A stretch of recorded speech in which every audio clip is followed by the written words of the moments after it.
나를 웃게 하시는 분이라고 하는 제목 가지고 함께 하나님의 말씀을 나누려고 합니다. 하나님이 저와 여러분의 아버지라고 하는 사실을 믿으십니까? 네.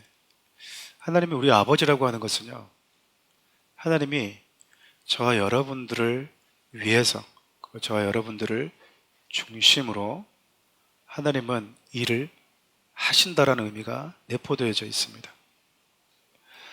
하나님과 아브라함의 관계는 단순히 어떤 이 땅을 살아가는 하나의 피조물과의 관계가 아니라 하나님께서 언약을 맺은 하나님의 백성, 하나님의 자녀, 나아가서 하나님의 벗으로 표현할 정도로 하나님과의 신뢰 관계로 맺어져 있는 자들이었습니다. 여러분, 그렇다고 해서 아브라함이 모든 영역에 있어서 그리고 모든 부분에 있어서 다 완벽했느냐, 믿음도 처음부터 아주 좋았느냐, 우리가 생각하는 믿음의 조상이라고 하니까 태어날 때부터 우리가 좀 뭔가 다른 특별함을 가지고 태어났는가, 아래서 태어난 박역거세처럼 그의 태어난 그 순간부터 뭔가 좀 달랐을까? 성경은 그렇게 얘기하지 않습니다. 아브라함이요, 참 실수가 많아요. 자기 아내를 자기 누이 동생이라고 속였던 이유는 두려움 때문이었습니다. 하나님을 그렇게 많이 경험하고 하나님이 찾아와 주셔서 그분과 독대해보기도 하고 실질적으로 그분이 하신 말씀을 경험하고 그분이 하신 말씀대로 이루어지는 것도 보았고 그분 때문에 내 삶의 수많은 크고 작은 싸움에서 전쟁에서도 승리한 것을 경험했음에도 불구하고요, 막상 눈앞에 딱 보이는 현실을 딱 마주하면 그렇게 오랫동안 경험해왔던 하나님에 대한 믿음보다 현실이 가져다 주는 두려움이 더 우리를 엄습할 때가 있어요. 그럼 아브라함도 똑같았습니다. 믿음의 조상이라고 하는 아브라함도요, 새로운 현실에 딱 직면하면, 새로운 환경에 딱 직면했을 때 그 환경에 가져다 주는 두려움 때문에 같은 실수, 같은 범죄, 사랑하는 아내에게 상처를 주고 하나님을 불신하는 행동들을 반복했어요. 근데 여러분, 참 특별하고 그리고 참 독특하고 감사한 건 그런 아브라함을 하나님이 그의 삶과 그의 실수가 가득한 그가 있는 그 삶의 현장으로 개입하셨다라는 거예요. 잘못했으니까, 네가 실수했으니까 네가 다 수습해라. 그게 맞는데 실수하고 잘못하고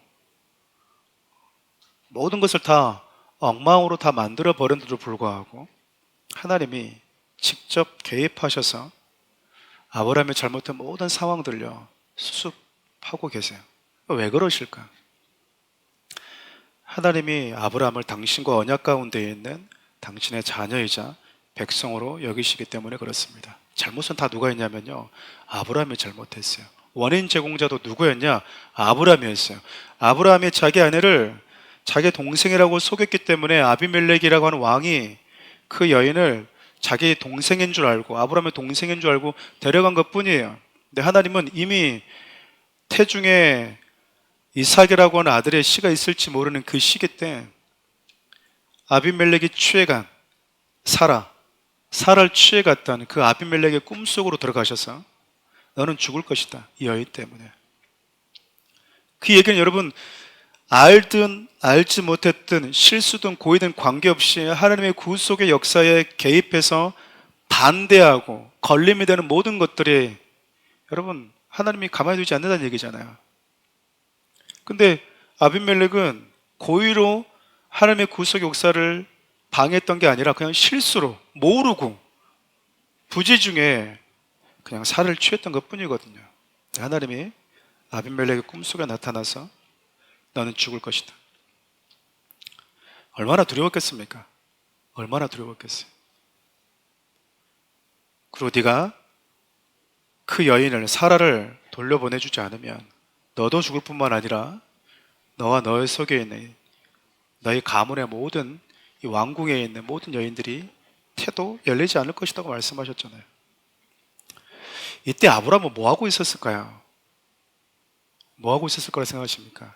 조금 양심적인 남편 같으면 우리 남편, 우리 아내 걱정되네, 좀 생각했을 것이고, 좀 이렇게 좀 무덤덤하고 좀 개념이 없다고 그래야 되나요?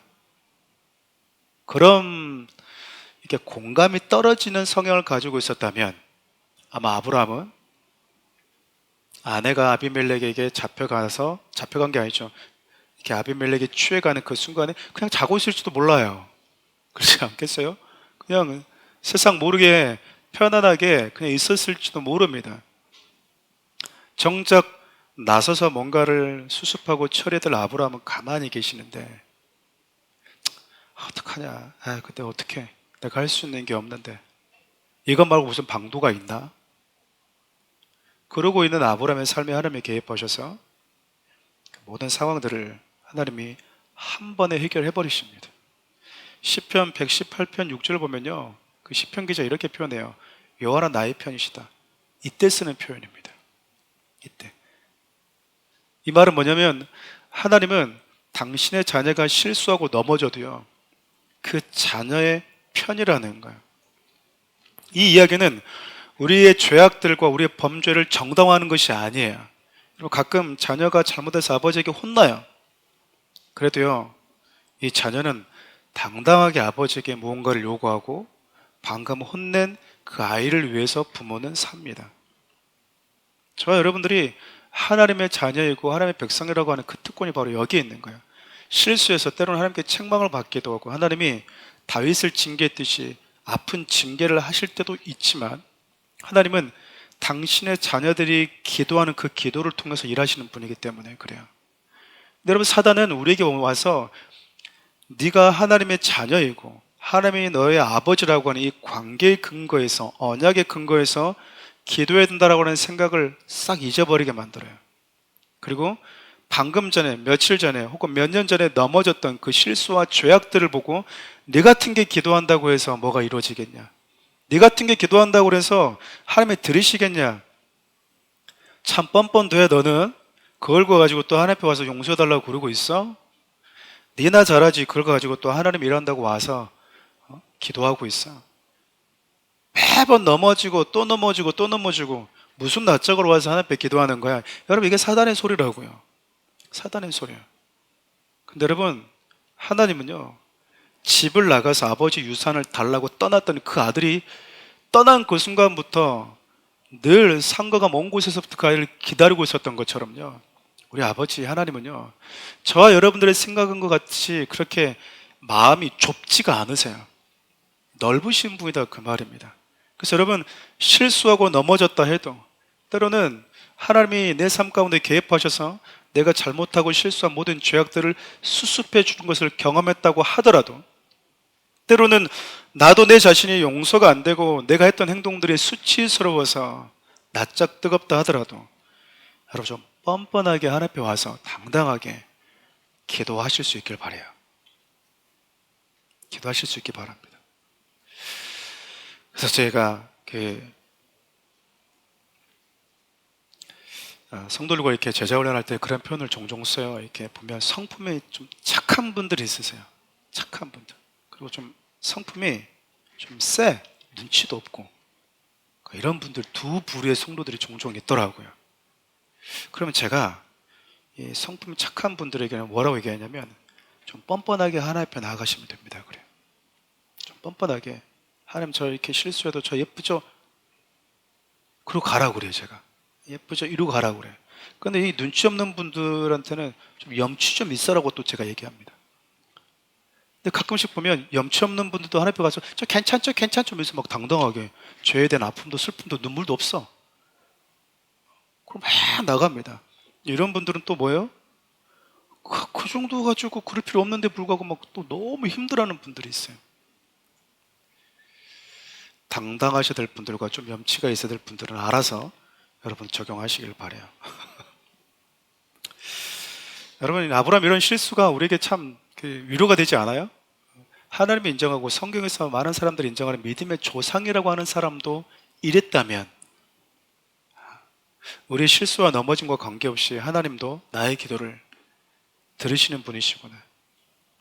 그래서 여러분들이 나의 행위에 근거해서 기도하지 않고 하나님은 나의 아버지시라고 하는 그 언약적 관계의 근거에서 여러분들이 기도하실 수 있기를 바라요. 하나님은 세상을 움직이실 때요, 능력 있는 사람, 힘 있는 사람을 통해서 움직이지 않습니다.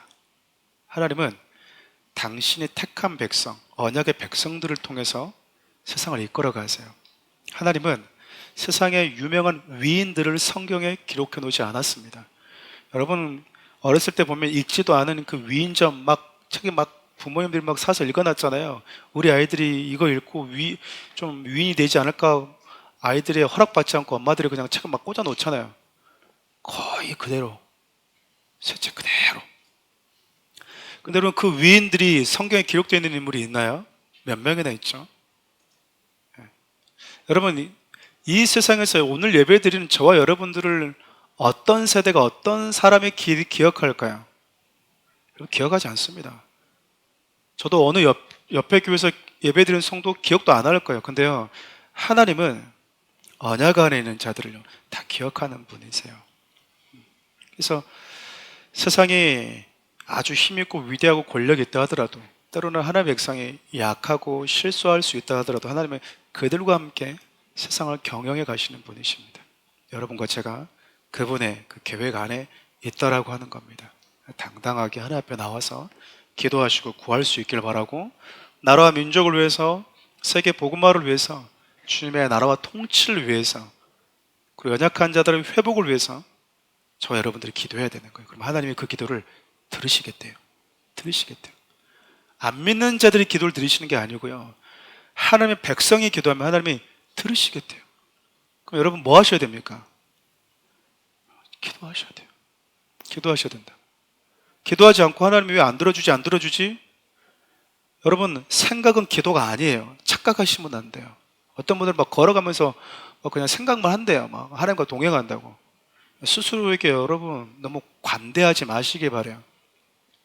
기도하지 않고 시간을 정해놓고 부르짖지 않으면서 본인이 걸어갈 때 그냥 생각하면 그 기도라고 생각하는 건 스스로에 대해서 영혼을 건강하게 여러분 체질 개선을 해가는 게 아니에요. 여러분들이 하나님의 나의 기도를 들으신다라고 하는 걸 알게 됐다면 더 많이 기도 자리에 여러분들 나오셔서 함께 부르짖고 기도했으면 좋겠습니다. 오늘 드디어 여러분 그렇게 애타게 기다리다 이삭이 태어났어요. 오늘 본문 읽어보면 여러분 눈치채신 분들은 아시겠지만 성경에 이삭이 태어났다라고 하는 것을 이야기하기 전에 반복해서 성경이 언급한 표현들이 있어요. 그게 뭐냐면 하나님께서 말씀하신 대로, 또 말씀하신 대로, 말씀하신 시기가 되어서, 성경에 반복된 구절들은 여러분 되게 중요한 겁니다. 그래서 예수님께서 말씀하실 때도 내가 진실로 너에게 이르노니 이거보다 내가 진실로 이렇게 이르노니 이렇게 할 때 여러분 되게 중요한 거예요. 강조하고 있기 때문에 그렇습니다. 여러분 그러니까 이삭이 태어난 이 이유가 누구에게 있다라는 거죠? 하나님께 있다라는 거예요. 하나님의 말씀하신 대로, 그분이 말씀하신 대로, 또 언제요? 말씀하신 시기가 되어서 그분이 정한 때에 이루어졌다라는 거예요. 여러분 이것이 우리에게 뭘 알려주는지 아십니까? 모든 것은 하나님의 말씀대로 이루어진다라는 거예요. 동시에 하나님이 저와 여러분들의 삶의 주체가 되시는 분이고 주인이 되시는 분이라는 겁니다. 여러분 이것을 빨리 인정하고 살아가는 것이 얼마나 복인지 몰라요. 하나님이 이 땅에 살아가는 저와 여러분들에게 임의로 할 수 있는 많은 것들을 주셨지만 저와 여러분들의 의지와 상관없이 결정되어진 채 태어나게 하신 것도 많아요. 남자로 태어나고 싶어서 남자로 태어나시면 손 들어보세요. 여자로 태어나고 싶어서 여자로 태어나시면 손 들어보세요. 내가 이 부모 밑에서 태어나고 싶었어. 그러면 이재용 회장님은 그냥 자식이 더 많을 거예요. 또 상대적으로 가난하고 좀 부족하면은 그 사람은 자식이 없겠죠. 부유하냐 부유하지 않냐, 가정을 통해서 하나님이 우리에게 주시고 싶은 메시지가 있었다라고 하는 거죠. 여러분, 우리는 성별을 우리가 결정하지 않았습니다. 결정되어진 거예요. 그 이야기는 기쁨이 가득한 곳에 살 수 있도록 에덴이라고 하는 동산을 주셨지만 그 기쁨 가득한 에덴이라고 하는 동산 안에서도 우리가 결정할 수 없는 것이 있다라는 거예요. 그래서 여러분, 하나님이 주신 가장 아름다운 에덴 동산은 할 수 없는 것이 있는 곳이어야 된다라는 거예요. 이건 여러분과 이미 살펴보았어요. 세상은 아니, 진짜 에덴 동산은, 진짜 기쁨이 가득한 곳은 네가 모든 것을 할 수 있는 곳이야. 이건 거짓말입니다, 여러분. 거짓말이라고요. 하나님께서 창조하신 에덴은요, 할 수 없는 것이 있었어요. 해서는 안 되는 것이 있었다고요. 내 의지와 내 결정권과 상관없이. 그러나 여러분, 임의로 할 수 있는 것들은 더 많았어요. 우리가 이 땅에 태어날 때 여러분, 내 의지와 상관없이 결정되어진 것, 내가 살아가면서 임의로 할 수 있는 것들이 많이 있음에도 불구하고 이미 결정되어져 버린 것, 여러분이 여러분의 인생의 주체자가 아니라는 거야. 결정권자가 아니라는 겁니다. 주인이 아니라는 거야. 하나님은, 성경은 이것을 끊임없이 우리에게 인정하도록 하지만 사단은, 세상은요, 인정하지 못하게 만들어요. 그거 인정하는 순간 너는 하나님 안에 들어가야 돼. 그 인정하는 순간 너는 자유가 사라져. 여러분, 자유는요, 내 마음대로 하는 게 아니에요. 안 하는 것도 자유예요. 그렇지 않나요? 아이들이 담배 필 수 있는 자유를 달라고 그래요. 안 피는 것도 자유예요. 그렇지 않아요? 나는 마시지 않고 피우지 않는 자유를 가지고 있는 것 뿐이에요. 근데 사람들은 피우는 것만이 자유라고 생각해요. 그렇지 않습니다. 어떤 그러면 자유가 나에게 유익하냐? 피우는 자유, 마시는 자유? 아니, 마시지 않는 자유와 피우지 않는 자유. 어떤 자유가 나에게 유익합니까? 하나님의 말씀 안에 거하는 자유와 하나님의 말씀을 떠나는 자유. 어떤 자유가 진짜 자유고 나에게 생명을 주냐, 그 말이에요. 마귀는요, 끊임없이 이 부분 가지고 논쟁해 왔어요. 그러려면 우리 개개인이 하나님이라고 하는 인식을 심어줘야 돼요. 네가 결정권자가 되면 되잖아. 그래서 여러분, 지금 대한민국에도 정말 웃지도 못할 일이 벌어지고 있잖아요. 장관이라고 하는 분들도 제3의 성이 있다고. 뭔 말장난을 하고 있는지 모르겠어요. 교과서 안에서도 보면 그렇잖아요. 남성과 여성만 있는 게 아니고 성은 여러 성이 존재할 수 있대요. 자기가 선택하는 대로. 여러분, 제가 오늘 여기 서서, 여러분, 실은 제가 오늘은 여자입니다. 그럼 여러분들이, 아, 우리 목사님 오늘 여자네. 여러분, 저를 여자로 인정해주고 받아줄 수 있나요? 그 결정권을 내가 가질 수 있어요? 내가 그런 결정을 한다고 해서 그게 바뀔 수 있냐고요. 근데 자꾸 결정권자가 되라고 얘기하는 거예요. 여러분, 아브라함은 간절히, 사라는 누구보다 절실하게 아들을 원했지만 내 간절함과 내 절실함으로 인해서 이루어진 게 아니었어요. 여러분, 장장 25년이 걸렸습니다. 25년이. 여러분, 25년 동안 아브라함 뭐 한 겁니까? 약속은 받았어. 또 이게 힘해질 것 같으면 하나님 또 나타나서 하늘의 별을, 바다의 모래를 보여줘. 그럼 다시 이렇게 사그라들었던 이 믿음과 확신이 다시 또 올라오는 거예요. 그러다 또 잊혀질만 하면 또 뭐예요? 또 하나님 또 오세요. 그리고 이제는 뭐예요? 아, 이제는 아들 필요 없고 그냥 내가 종과 낳은 아들로 충분한데 왜 자꾸 또 하나님은 사람 염장 지르듯이 또 이런 얘기 하실까? 나 충분하다는데, 됐다는데. 그러게 여러분, 반복해온 게 25년이다니까요. 25년이. 우리는 어떤 기도를 하면 하나님이 말씀을 주시거나 감동을 주시면 내일 당장, 오늘 당장 일어날 거라 생각하잖아요. 그리고 하루 이틀, 한 달이 지나도 이루어지지 않으면 하나님이 나에게 줬던 감동과 비전, 꿈을요, 그냥 잊고 지내버릴 때가 많아요. 그 기대감마저 버립니다. 저는 사랑하는 우리가 시작했을 때 하나님이 저에게 주셨던 메시지를 분명하게 기억하고 있어요. 그 감동을 지금도 기억하고 있습니다. 그분의 그 목소리도 기억하고 있어요. 그리고 때로는 지치고 힘들 때마다 하나님의 교회를 시작하려고 했을 때 저에게 줬던 그 메시지가요, 제가 다시 이렇게 세워줍니다. 이렇게 세워줘요.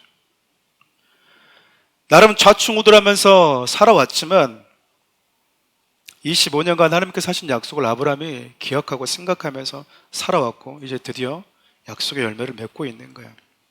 성경에서 말하는 여러분 믿음의 사람은요, 의인은 하나님이 나에게 말씀하신 대로 이루어진다라고 하는 그 믿음을 가지고요, 그분의 때를 기다리는 자예요.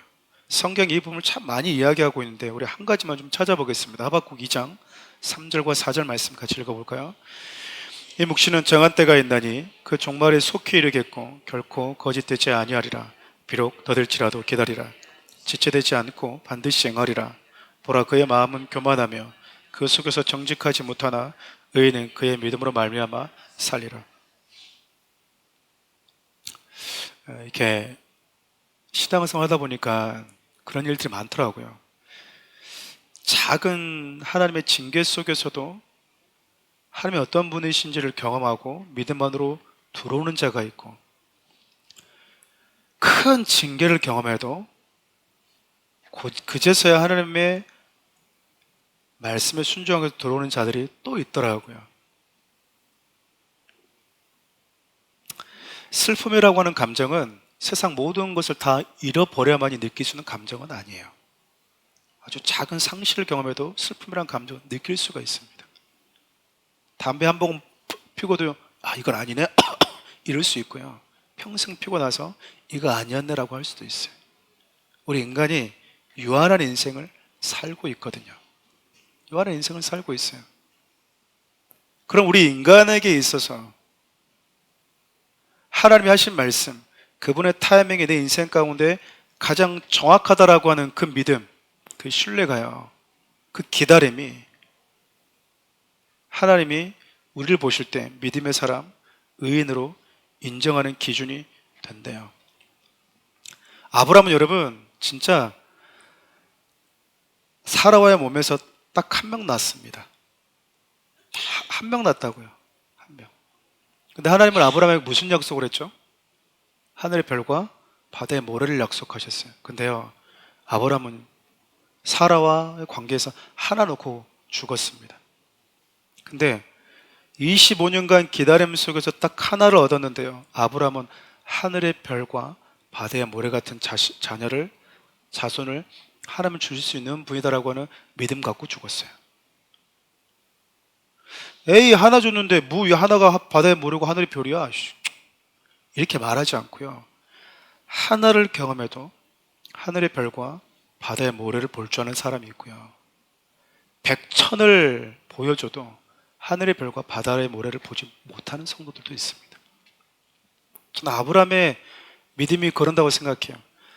작은 사과씨 하나를 보면서 열매를 볼 수 있는 사람이 있고요, 이게 사과 나무가 거의 다 자라는데도 불구하고 열매를 못 보는 사람들도 있어요.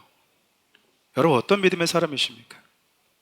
여러분들의 믿음의 성숙과 여러분 믿음의 단단함은요, 하나님의 말씀하신 대로 그대로 이루어진다라고 하는 것을, 그분의 때에 이루어진다라고 하는 그 믿음을 가지고 시편 62편의 기자처럼 잠잠히 그분을 기다리는 거예요. 내 영혼을 향해서 내가 얘기하는 거예요. 나의 영혼아, 조급해하지 말고 잠잠히 하나님을 바라봐라. 왜 그럴까요? 그분에게만 내 소망이 있는 거예요. 그분에게만 나의 구원이 있다라고 하는 걸 알기 때문에 이분 말고 제 두 번째, 세 번째 소망은 없는 거예요. 그러니까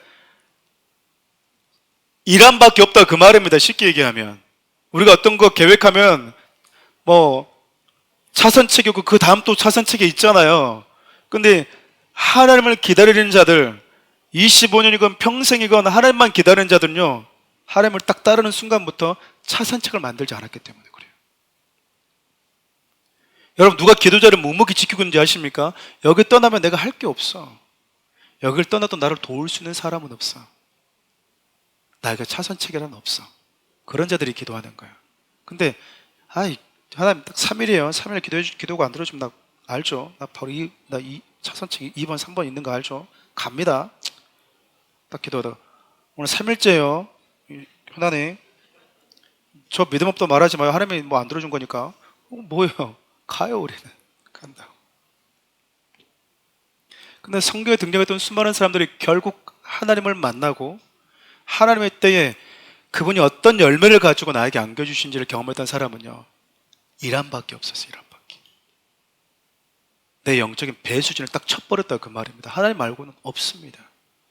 하나님 말고는 나한테 구원이 없는데 제가 뭐 어떻게 하겠습니까? 이렇게 기다리다가 아무것도 안 해주면 아무것도 못 받고 하나님 그냥 저는 갈렵니다 라고 하는 여러분 그런 좀 배짱 가지고 기도하는 거예요. 하나님 저한테 약속하셨잖아요. 저는 그대로 될 거라고 믿어요. 사람들이 비웃었습니다. 비웃어요.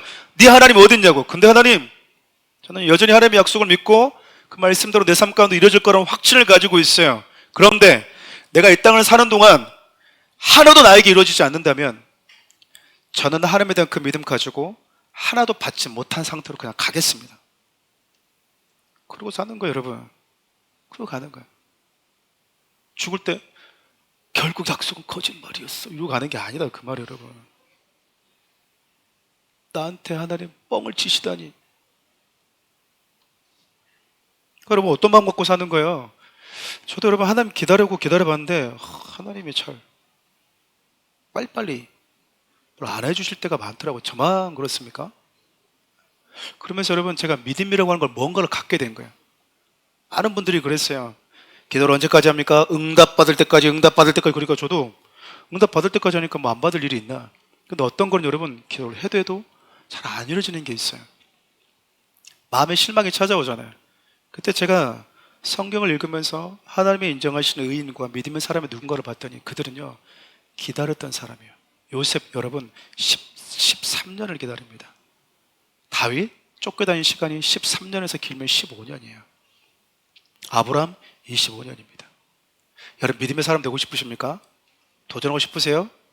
일단은 15년은 일단은 잡고 가야 되는데 괜찮겠어요? 괜찮겠어요? 알겠어요. 그리고 나서 우리가 조금 이제 아브람과 좀 동급이 되려면 25년은 이제 여러분들이 좀 이렇게 감안하고 가셔야 돼요. 아셨죠? 더 믿음의 사람이 된다? 안 이루어져도 내 육신에 하나님 뭐 1000년이 하루 같다 하는데 내가 뭐 1000살 사는 것도 아니고 969세 살았던 무드셀라야 살짝 갈까 말까 나는 그 정도는 아니니까 이 땅에서 못 보면 저 위에서 보지 라고 살아버리면 여러분 돼요. 죽음이라는 커튼을 걷고 나서 본다라고 하는 기대감 갖고 여러분 살면요 우리 하나님이 기다릴 수 있습니다. 그렇게 잠잠히 하나님을 바라보는 걸 하나님은 기다리는 사람을 믿음의 사람이라고 얘기해요. 근데 오늘날 믿음의 좋은 사람의 기준이요 교회 열심히 교회 자주 오는 사람, 봉사도 잘하는 사람, 나라 헌금 생활을 잘하는 사람들이라고 생각해 온 것 같아요. 근데 저는 공동체를 세워가는 데 있어서 교회를 모이고 교회 공동체를 사랑하고 교회에서 섬김과 봉사를 잘하고 헌금 생활 잘하는 성도들 저는 아주 중요하다고 생각합니다. 가끔 여러분 이런 것 하나도 하지 않고 개인주의적인 신앙에 빠져가지고 그게 무슨 믿음입니까? 여러분 성경은 그걸 믿음이라고 말하지 않습니다 라고 말하는 분들의 입이 얼마나 가볍게 그지없는지 몰라요. 새치 혀만 가지고 사는 성도들 여러분 믿지 마시길 바라요. 말만 잘하는 사람들 있어요. 옳은 말만 하는 사람들. 여러분 성경은 옳은 말만 하는 사람들 따르라고 말하지 않습니다. 바리새인과 서기관들 예수이며 그들의 하는 행동들, 그들의 말 믿지 말라고 그래요. 그들 행동들 여러분 본받을 건 본받되 여러분 우리가 본받을 사람들이 누구죠? 믿음이 있는 사람, 삶의 본이 되지 않고 공동체의 유익과 아무런 본이 되지 않으면서 새치의 혀만 가지고 뭔가 맞다 그러다라고 이렇게 말하는 사람들의 말을 본받는 게 아니고요 하나님의 말씀에 순종하고 따르는 사람들의 삶을 여러분들이 본받으셨으면 좋겠어요.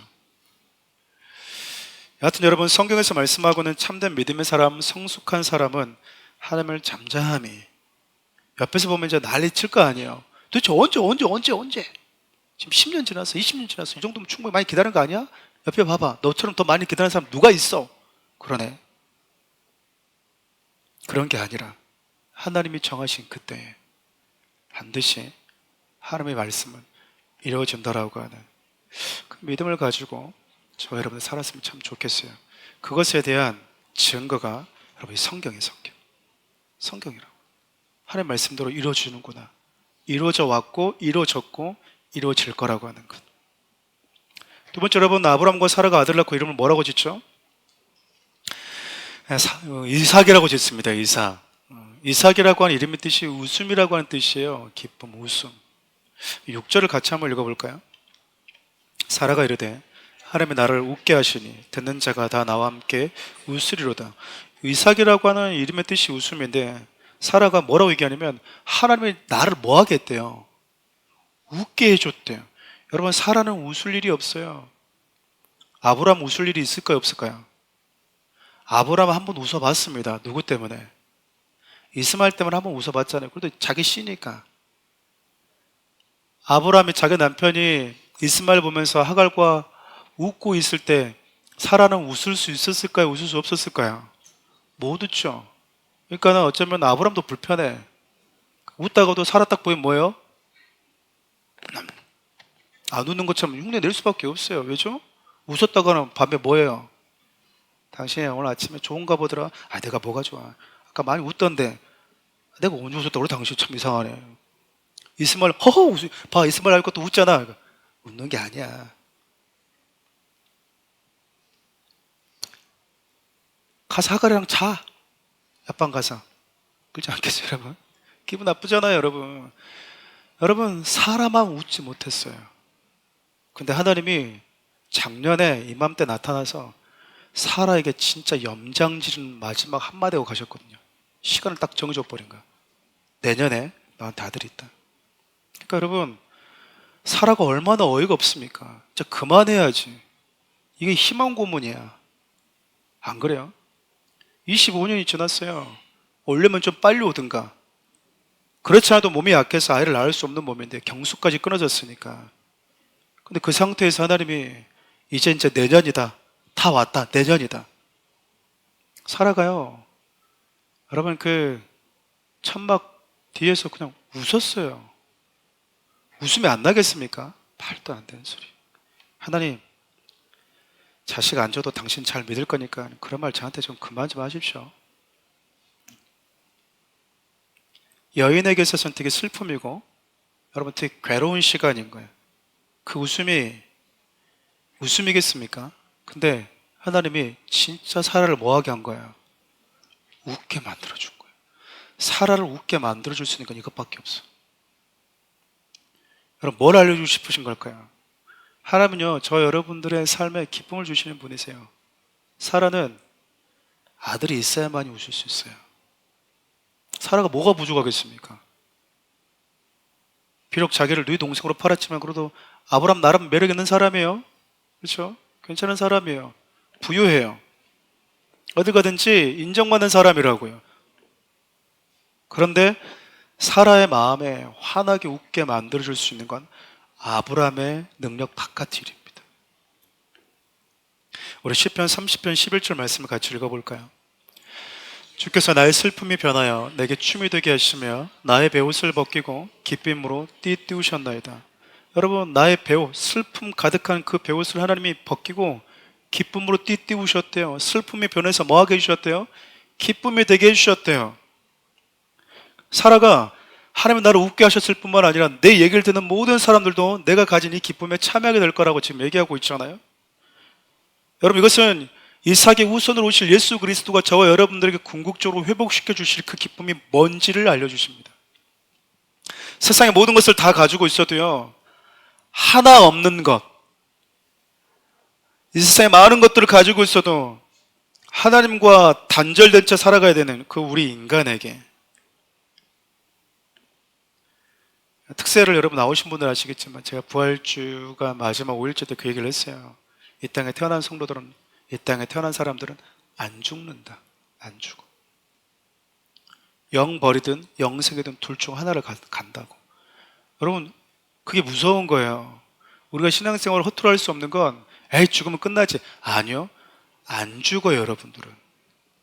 존재론적으로 보면 끝나지가 않는다고요. 여러분, 그러니까 그 영원한 죽음에서, 영원한 형벌에서 하나님이 나를 뭐 하셨대요? 건져내버린 거야. 하나님이 나를 뭐 하셨죠? 거기서 하나님의 사랑의 나라로 옮겨주신 거예요. 에덴이라고 하는 기쁨에서 쫓겨나는 그들이 다시 그 기쁨이 회복시켜 주셨다, 그 말입니다. 사라의 그 기쁨의 회복이 그런 의미들이 담겨져 있는 거죠. 하나님은 저와 여러분들도 웃게 하실 거라고 생각해요. 예수 그리스도를 통해서, 내 안에는 예수 그리스도를 통해서 하나님 우리를 웃게 하시는 분이다, 그 말입니다. 마지막으로 여러분과 함께 살펴보고 싶은 것이 뭐냐면, 이삭이 태어났는데 아브라함이 뭐 하냐면 난지 8일 만에 할례를 행합니다. 우리 4절 같이 읽어볼까요? 그 아들 이삭이 난지 8일 만에 그가 하나님이 명령하신 대로 할례를 행하였더라. 여러분, 눈에 넣어도 아프지 않는 아들이에요. 기쁨과 웃음을 주는 아들입니다. 근데 아버지가 그 아들의 몸에 뭐 하죠? 여러분, 성경을 읽어보신 분들 아시겠지만 이 창세기를 모세가 기록했다고 그러잖아요. 네, 모세가 여러분 하나님의 부르심을 받고 애굽으로 자기 이스라엘 백성들을 구출하러 갈 때 그의 아내 십보라와의 무슨 일이 있었는지 여러분 아실 거예요. 자기 아들한테 할례를 행하지를 못했어요, 모세가. 왜였죠? 여러분, 성경 전반적인 뉘앙스를 딱 보면요, 아내 십보라의 그 아내의 파워가 막강했던 것 같아요. 그래도 그럴 수밖에 없는 게, 지금 모세가 누구 집에 살고 있었어요? 자기 아내 집에 살고 대릴사위처럼 살고 있었다고. 그러니까 거기서 남편인 모세는 뭐 했을까요? 그냥 기죽어 사는 거야. 그러니까는 하나님이 이스라엘 백성들, 할렘 백성들, 당신의 백성들을 구원하신대. 근데 그들에게 가려면 할례도 안 행한 것들이, 할례도 행하지 않은 집안이 뭔 우리를 그럴 수 있으니 우리 아들부터 할례를 좀 행합시다. 그러니까는 십보라가 뭐 한 거예요? 미쳤어! 얘한테 왜 칼을 대? 당연한 거 아니에요, 여러분? 미쳤냐고, 지금. 왜 얘한테 몸에 칼을 대려고 하냐고. 그것도 뭐해? 생식기. 그때 당시 여러분, 이 자식을 번성하는 게 얼마나 중요한지 몰라요, 여러분. 근데 내 아이의 몸에다 그것도 그 생식기에다 칼을 댄다고? 그러다 뭐 하나 잘못되면, 병신되면, 불구되면 미쳤어. 여러분, 그러니까 여러분, 모세가 뭐 했던 거예요? 아니, 그게 아니고 이 사람아, 아니 지금 한다는 게 아니고, 그랬을 거 아니에요. 그 뭐다고 여러분, 애굽으로 가려다가 하나님의 천사가요, 모세를 딱 만나서 모세를 여러분 죽이려고 그랬다고요. 이유가 충분하잖아요. 여러분, 남편들은요, 믿음의 가장은요, 절대 타협하지 말아야 될 게 있어요. 권위는 거기서 오는 거예요. 하나님의 사람으로 살아가는 데 있어서 여보, 그건 안 돼요. 내가 당신 사랑하는데 그건 아닌 것 같아요.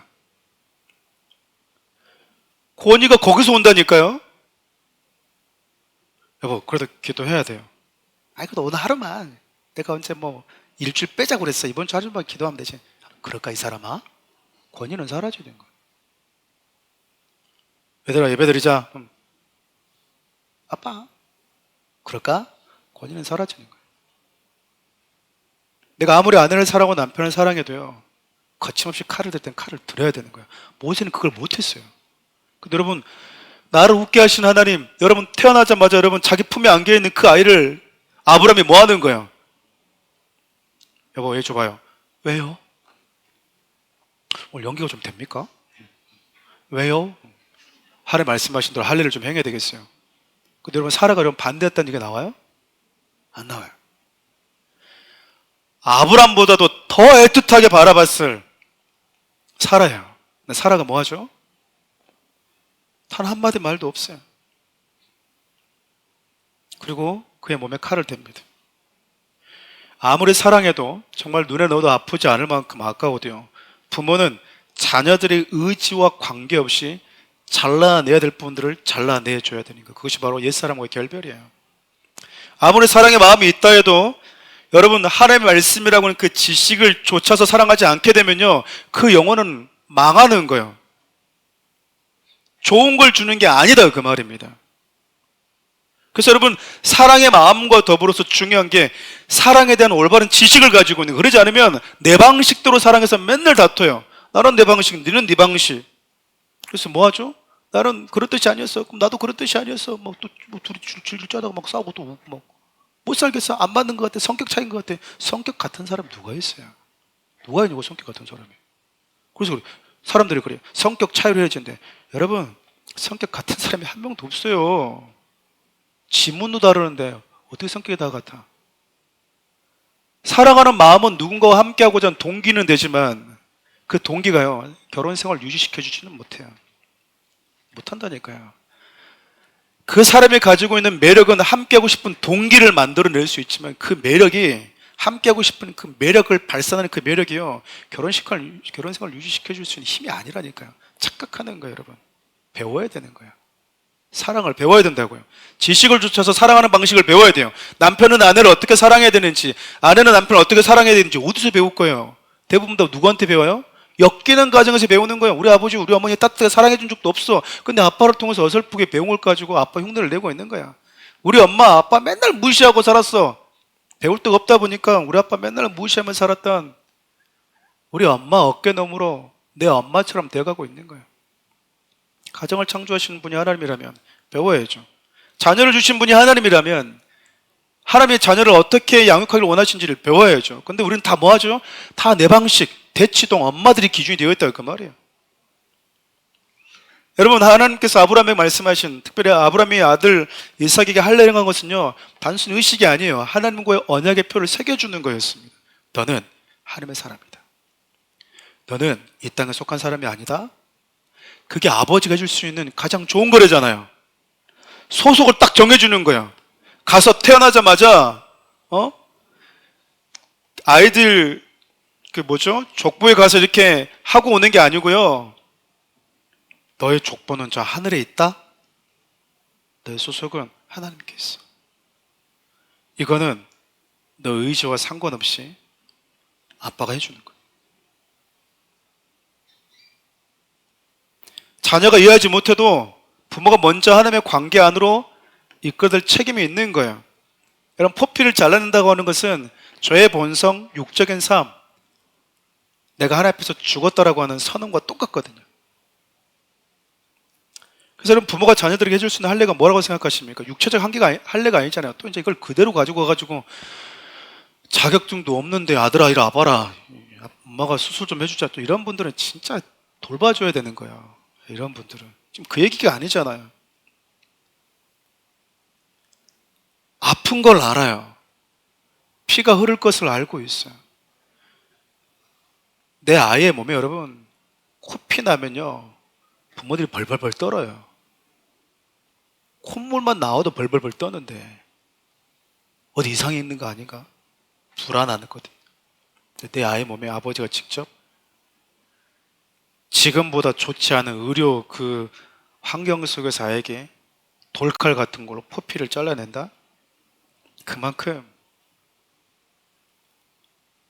아프지만 필연적으로 부모가 해줘야 될 것.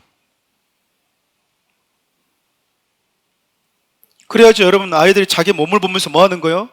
내 몸이 왜 이래? 너 이전에 태어날 때 그 몸은 그 몸 아니야. 지금 몸은 이 태어날 때 몸과 달라. 그럼 이 몸 뭐예요? 하나님 나라에 속했다는 몸이야. 너는 하나님에 속해 있는 자야. 자기 몸을 보면서 아빠 왜 내 몸은 쟤랑 달라요? 물어보면 너는 하나님의 나라에 속한 사람이거든. 아빠도 몸이 똑같아. 그래, 아빠도 하나님 나라에 속한 사람이야.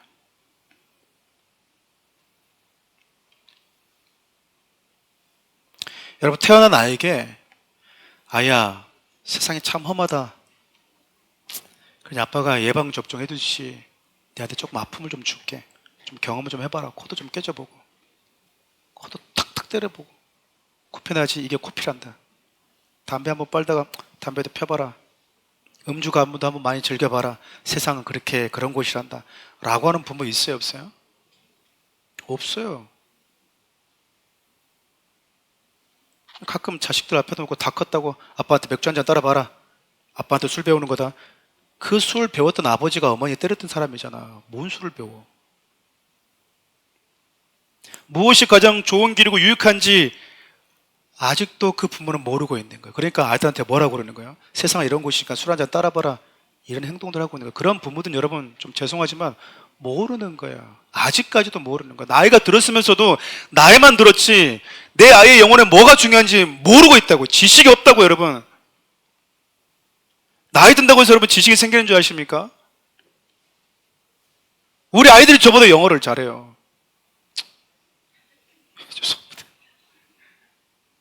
나이로 따지면 제가 더 잘해야지.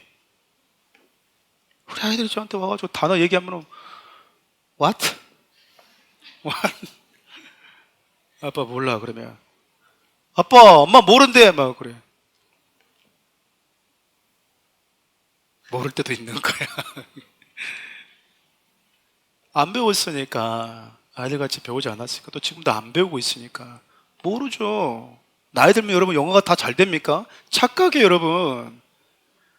가장 여러분 불행한 게 뭐냐면 나이 들면 자동적으로 될 거라고 생각하면 살아가는 어른들이에요. 60, 70, 80대인데도 불구하고 그 힘 100발 속에서 배울 게 없는 분들, 여전히 세상의 가치 속에 살고 있는 분들. 여러분 포피를 잘라냈다고 하는 것은 그런 거잖아요. 자녀의 완전 정체성을 바꿔버리는 거야.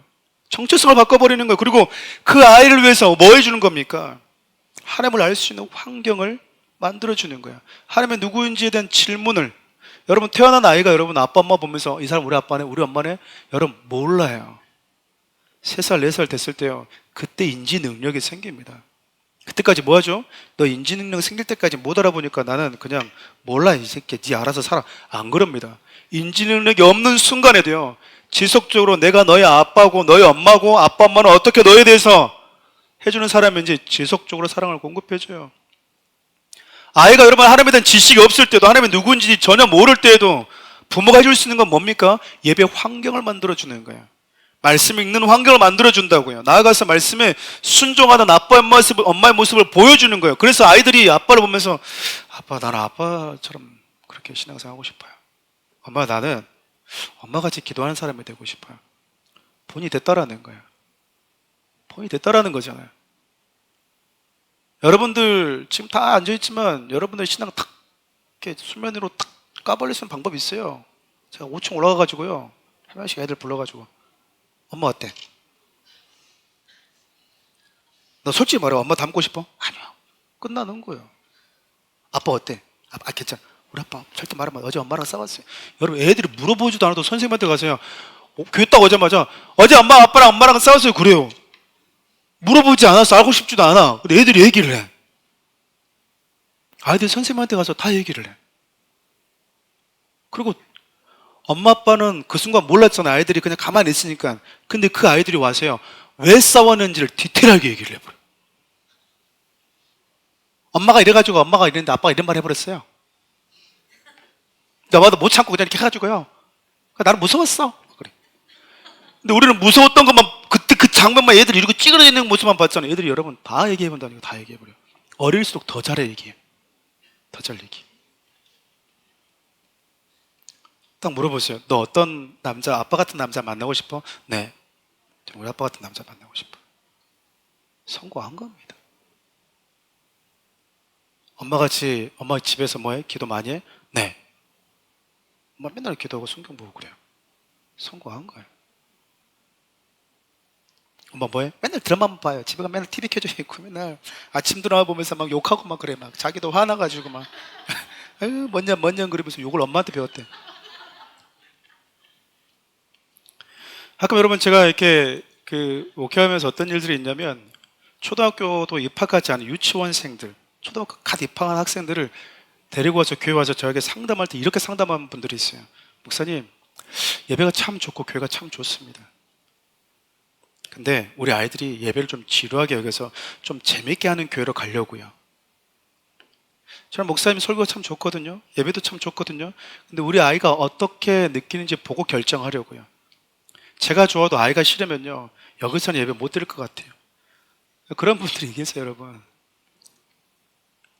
자녀의 신앙의 중심을 잡아줘야 될 부모들이 하나님이 누구인지도 모르고 신앙이 뭔지도 모르는 그 아이의 어린 자녀에게 나와 우리 가정의 신앙의 결정권을 주고 있는 가장 어리석은 행동이라니까요.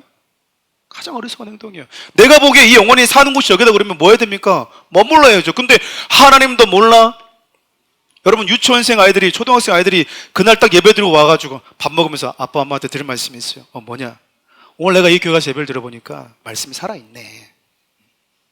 찬양이 살아있어. 내가 보니까 기도도 좀 뜨겁고 교제도 교제장이 좀 착 펼쳐지는 것 같고 목사님이 군더더기 없이 성경에 근거해서 말씀하는 것 같아서 여기 괜찮은 것 같아요.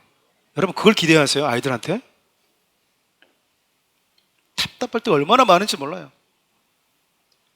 우리 아이가 가서 재밌게 노는 곳이면, 그럼 여러분 우리 교회는 안 맞아요. 일단은 놀이기구가 없어. 공간이 큰 교회밖에 없죠. 그러니까 여러분 공간이 큰 교회들 뭐 하는 거예요? 여러분들은 마음껏 예배 드리세요. 자녀들은 맡겨주세요. 그러면서 뭐 하는 거예요? 애들 놀이터를 만들어놔. 근데 여러분 아시잖아요. 아이들이요, 있는 그대로 외웁니다. 제가 뭐 자랑 아닌 자랑, 뭐 자랑도 아니지만요. 자, 이번에 그 성지순 다녀왔잖아요. 그 지역 먹었던 빵, 사람들까지 다 우리 아들 이름을 기억하더라고. 아빠가 그거요. 네가 나보다 낫다. 어떻게 그걸 또 다 기억하고 있냐? 애들이 여러분 다 기억해요.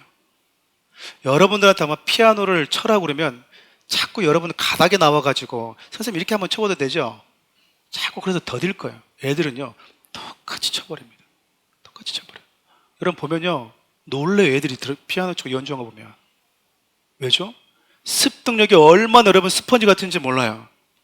초등학생 유치원생들이 모를 거라고 생각하잖아요. 그러니까 애들이 그 가장 많은 시간들을 스펀지처럼 빨아들일 수 있는 그 시간에 뭐 해버리는 거예요? 재밌는 교회 가버리는 거예요. 그 이벤트 잘해주는 교회로 가버리는 거예요. 그래서 물어보는 거예요. 오늘 이 교회 어때? 엄마 아빠 이 교회는 이렇게 재밌게 놀았어. 그럼 했다 이 교회다 시 가는 거예요. 등록카드 주세요. 그럼 등록카드 주세요. 왜 이 교회가 좋습니까? 아이들이 너무 좋아서. 아이들은 또 변해요. 엄마 이 교회 갑자기 초심을 잃었어. 선생님의 눈빛 예전같이 나를 잘 대해주지 않는 것 같아. 가자 괘씸하게 다른 교회로 가는 거죠. 다른 교회로. 그래서 뭐 하는 거 이제? 교회 투어를 해. 다 돌고 돌아서. 그래서 가끔씩 가서 또 그래요. 사랑은 우리 교회는 가정 같아서 좋대. 가정처럼 이렇게 쬐깐하고 좋아서 좋대. 우리 교회 작습니까 이게?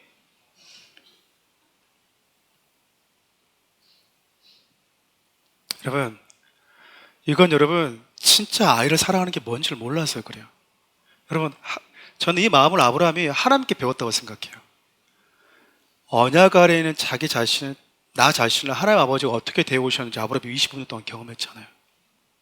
아픈데 아브라함은 슬플 걸 아는데 사라가 정말 저 한쪽에서 정말 눈물 흘리고 괴로워서 탄식하고 있을 걸 아는데도 불구하고요 하나님이 묵묵하게 오셨던 시간들이 있었거든요.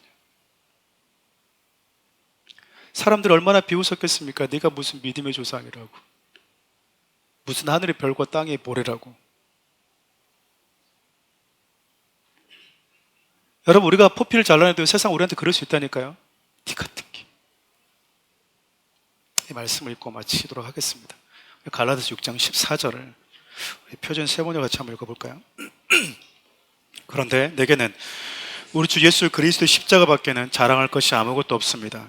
그리스도로 말미암아 내 쪽에서 보면 세상이 죽었고 세상 쪽에서 보면 내가 죽었습니다. 이게 할례이고 이게 세례인 거예요. 세상 쪽에서 보면 세상 나라를 볼 때 어떻게 본대요? 어쩌면 나랑 상관없는 애네. 뭘 보고요? 몸을 보고. 저는 우리 소속 아니야. 여러분 가끔 그럴 때 있지 않아요? 막 그 소속감 삽해서 빵 하나 얻어먹으러 가는데 우리 소속 아닙니다. 우리 소속 아니에요. 여기 오시면 안 돼요. 근데 여러분 세상 쪽에서 보면 내가 죽어 있지만 내 쪽에서 보면 또 세상이 죽어 있는 거야. 그게 여러분 세례예요. 그게 할례라고요. 그것을 25년간 하나님을 만나서 25년 전에 하나님 만나서 25년간 하나님과 동고동락해 오면서 세상이 너를 어떻게 바라보든 관계없이 너는 세상에 대해서 이미 죽어 있고 세상도 너를 보면서 죽어 있는 자로 본다.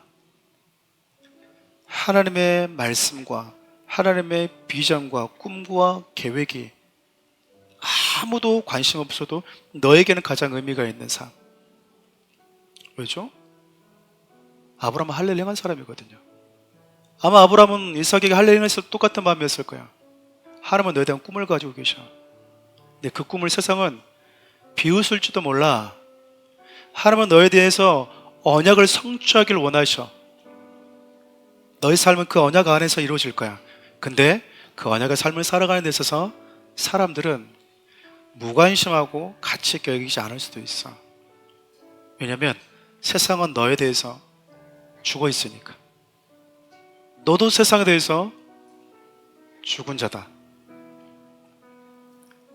아버지도 본토 친척 아버지 떠나오면서 그렇게 살았고, 아버지가 언젠간 너의 아버지라고 하는 이름을 다 아는 그때가 올 건데, 내가 너의 아버지라고 하는 이름을 가지고 사는 그 시간만큼은 아비가 너에게 줄 수 있는 가장 좋은 거다. 이게 너의 정체성은 하나님께 있기 때문에. 사랑 우리 성도 여러분, 하나님을 아버지로 또 그분의 자녀로 여러분의 삶이 아름답게 또 무언가를 경험해 왔다면,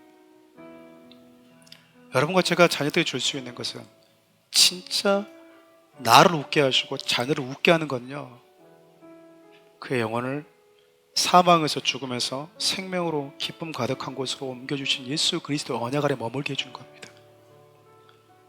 그 삶을 선물로 받은 자들이 저와 여러분들이고, 그 기쁨 가득한 삶이 저 여러분의 가정에, 다음 세대 자녀들에게 그대로 계속해서 이어졌으면 참 좋겠어요. 우리 말씀을 좀 기억하면서 이 찬양을 좀 주님께 올려드립시다.